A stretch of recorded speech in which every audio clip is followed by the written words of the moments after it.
E aí pessoal, tudo bom com vocês? Eu fiquei um tempão sem fazer vídeo, porque eu estava perdendo meu fim de semana todinho, resolvendo uns problemas profissionais aí. Mas agora, para descontar, eu vou fazer um bem grande. Mas antes de tudo, eu queria mandar um abraço pro Marcelo, Marcelo do Honored Create, que ele, pelo menos uma vez por semana, manda uma mensagem para mim, perguntando se está tudo bem. Tá tudo bem, viu Marcelo? Não morri não. Estou aqui. Cheio de problemas, mas estou aqui vivo. Esse vídeo vai ser só sobre a Arca de Noé. Por que eu vou fazer um vídeo só sobre a Arca de Noé?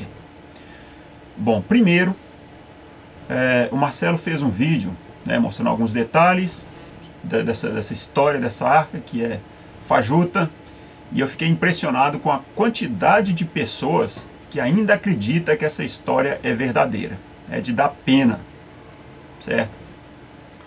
E segundo, que eu assisti a um vídeo de uma escola adventista, onde os professores enganavam um monte de história, sabe? Inventavam um monte de história deturpada sobre a formação dos fósseis, que os dinossauros morreram há 4.000, 5.000 anos, com as águas do dilúvio, né? Com a inundação lá do dilúvio.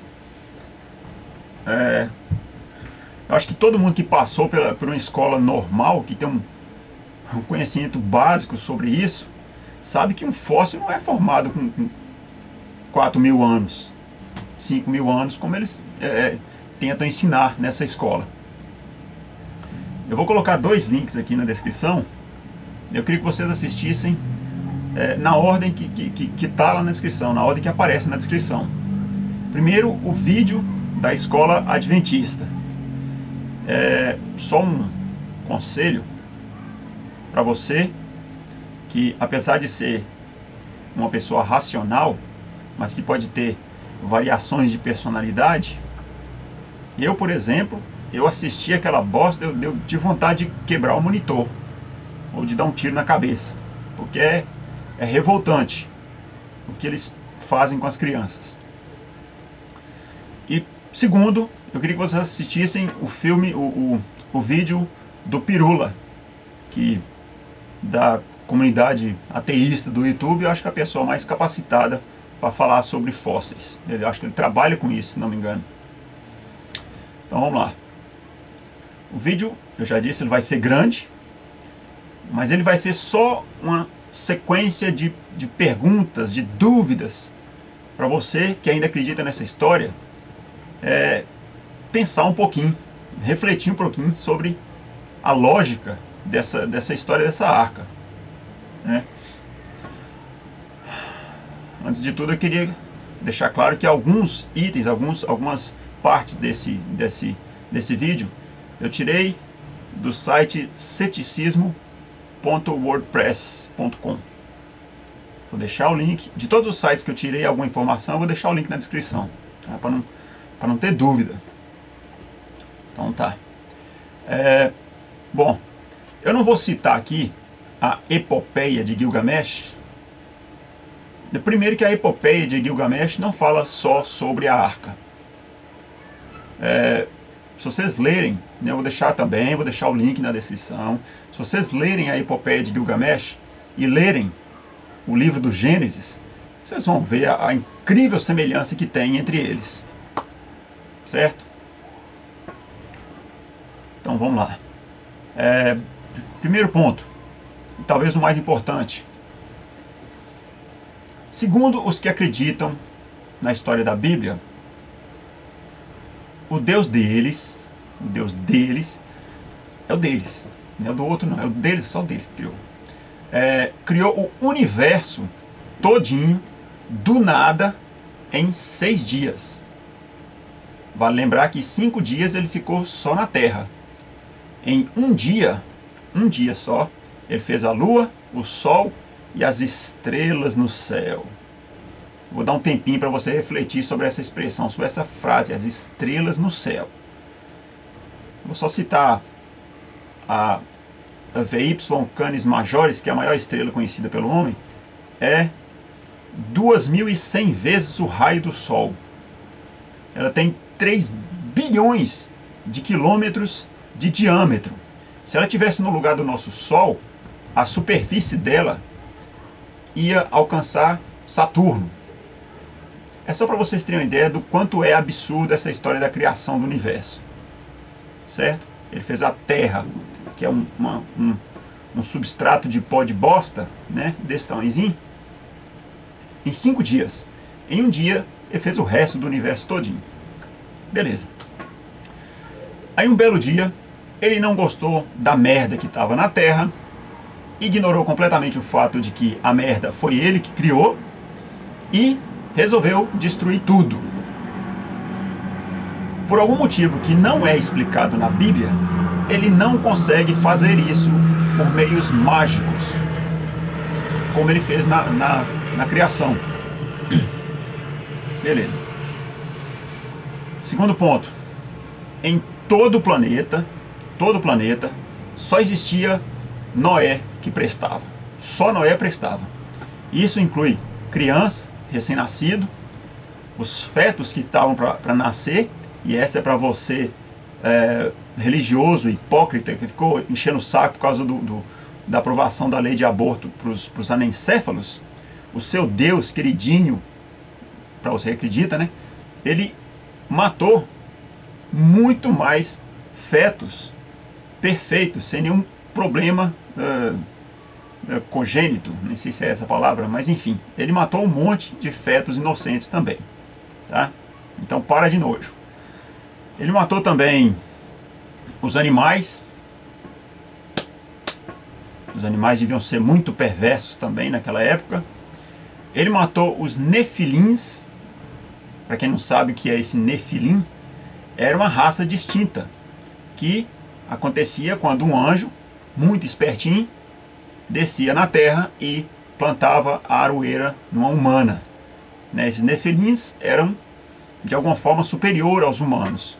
Mas, enfim, isso também invalida aquela ideia ridícula de que anjo é assexuado, anjo é safado.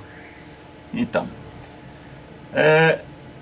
enfim, a questão é que de tudo que é ser vivo que existia na Terra, ninguém prestava, só Noé.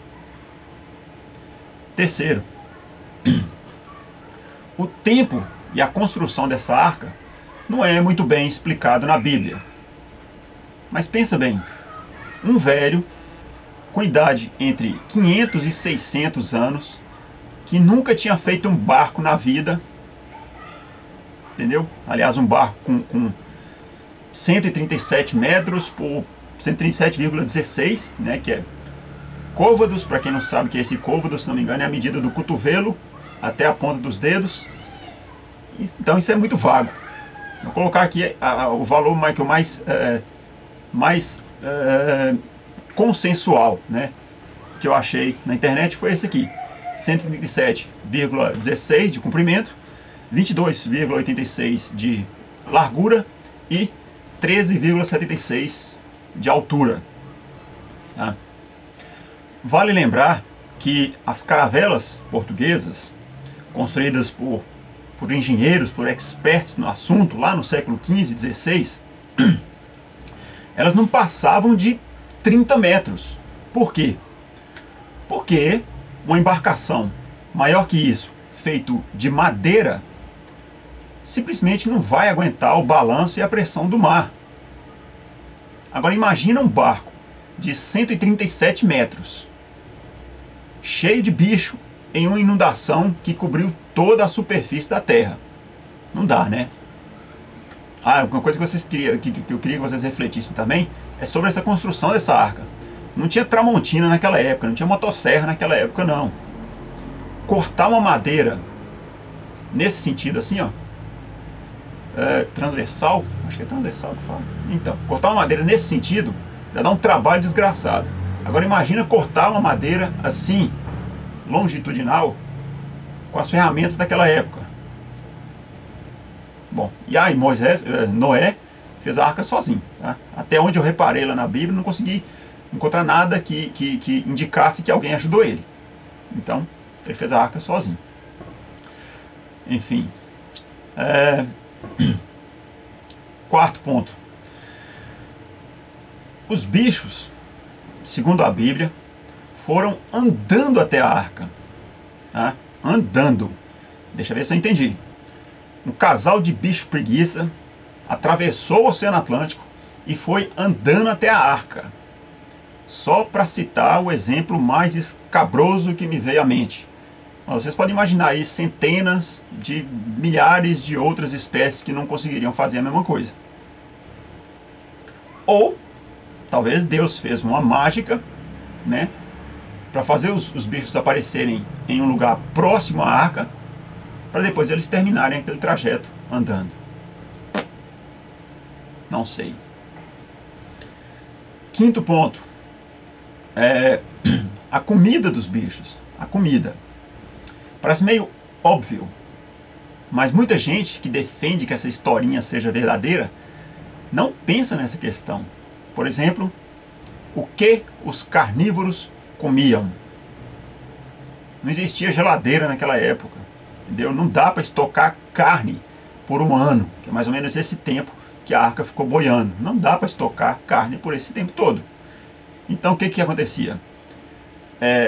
Noé tinha que levar animais vivos para servir de alimento para os carnívoros. E obviamente tinha que levar alimento para esses animais, para eles poderem ser usados como alimento para os carnívoros. Entendeu? Aí mais um problema. Um outro exemplo interessante. Se você pegar um casal de girafa, 2 casais de elefantes, né, o indiano, o africano, um casal de hipopótamo, 2 casais de rinoceronte, o branco e o preto ou marrom, sei lá.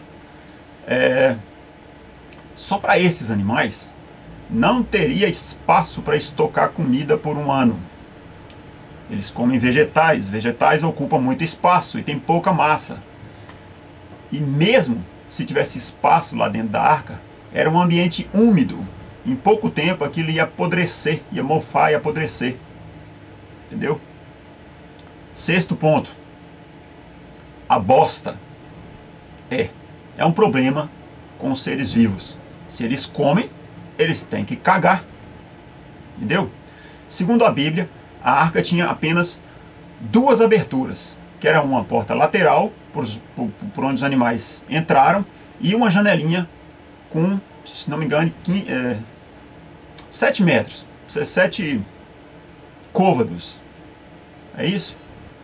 Bom, não sei, é uma janelinha pequena, que só servia para observação, ficava lá em cima. Imagina aquele monte de bicho cagando nos 40 dias que durou a chuva. Entendeu? Um cachorro labrador dá quase 2 quilos de bosta por dia. Imagina os elefantes. Eles não poderiam abrir a porta lateral, porque eles estavam no meio de uma tempestade. O mar estava revolto, a canoa ia virar. Então eles aguentaram o cheiro, eu imagino isso, que eles devem ter aguentado o cheiro. Só que o problema não é só o cheiro. O problema é o gás metano que aparece com material em decomposição, ou com fezes. Entendeu? Ele é inflamável. Se eles estavam no meio de uma tempestade, caísse um relâmpago ali perto da arca, a arca ia explodir. Noé não podia nem acender um cigarrinho de paia dele lá, que o negócio ia ficar feio. Agora, como é que Noé fazia para alimentar esses bichos no escuro? Já que não podia acender nada lá dentro e não tinha entrada de luz externa o bastante para clarear aquilo ali tudo, né? 137 metros. E tinha uma janelinha lá em cima. Não tinha como. E mais uma coisa. Mesmo que não houvesse uma explosão por relâmpago ou por uma luz qualquer que ele tenha acendido lá, a inalação do gás metano leva à inconsciência. Causa lesão no sistema nervoso central. Eventualmente, todo mundo ia apagar e ia morrer mais cedo ou mais tarde. 1 a 2 semanas, todo mundo ia morrer. Os bichos também. Sétimo ponto. Os peixes. Como assim os peixes? Os peixes, sim. Se acontecesse um evento desse, de chover o bastante para cobrir o Monte Everest, a grande maioria dos peixes do mundo iria morrer por falta ou excesso de sal na água, variação de temperatura e aumento de pressão. Entendeu? Eu acho que nenhum peixe ou animal aquático, marinho, iria aguentar essa pressão. Eu acho que, pensando bem, nem a Terra ia aguentar uma pressão dessa. Nem o planeta ia aguentar uma pressão dessa. 8. O volume de água. Bom, segundo Gênesis 7, 20, capítulo 7, versículo 20, o nível das águas chegou a 7 metros, que é 15 côvados vezes 45,72 centímetros, que é aquela medida que eu falei com vocês. Acima dos picos mais altos. Considerando que o Everest tem 8.844 metros de altura, mais ou menos, as águas chegaram a 8.851 metros de altura. É água para burro. Entendeu? Água para burro? Pois é.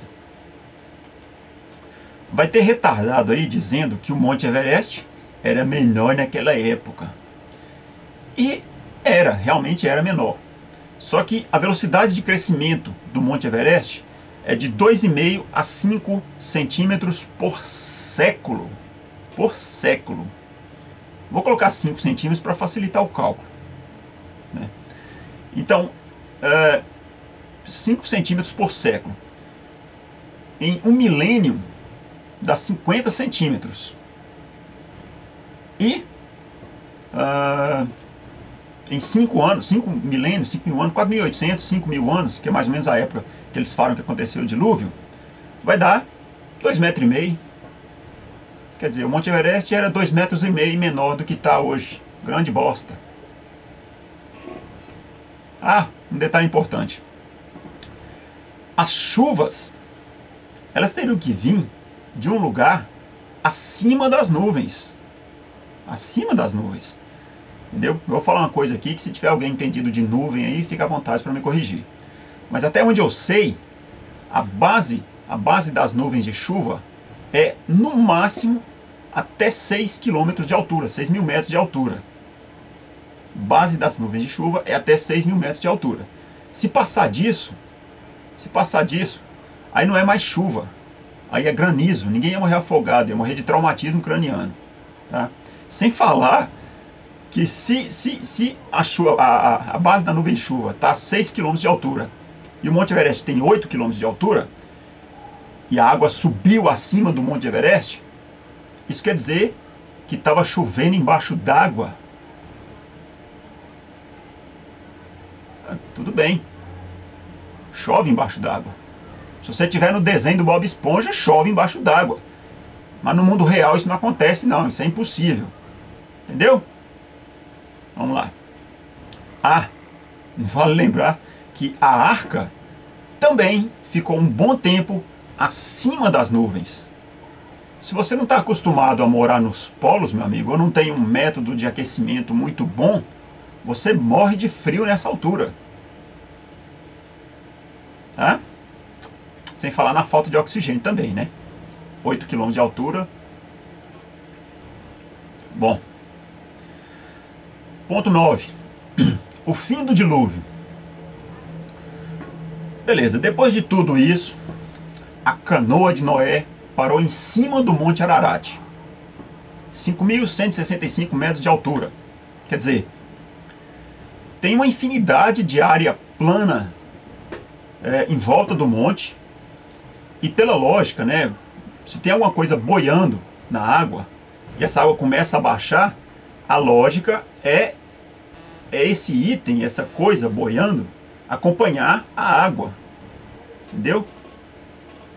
Pode ter enganchado, beleza, mas a lógica é que esse objeto boiando acompanhe a água, fique no nível da água e vá parar em algum lugar mais plano.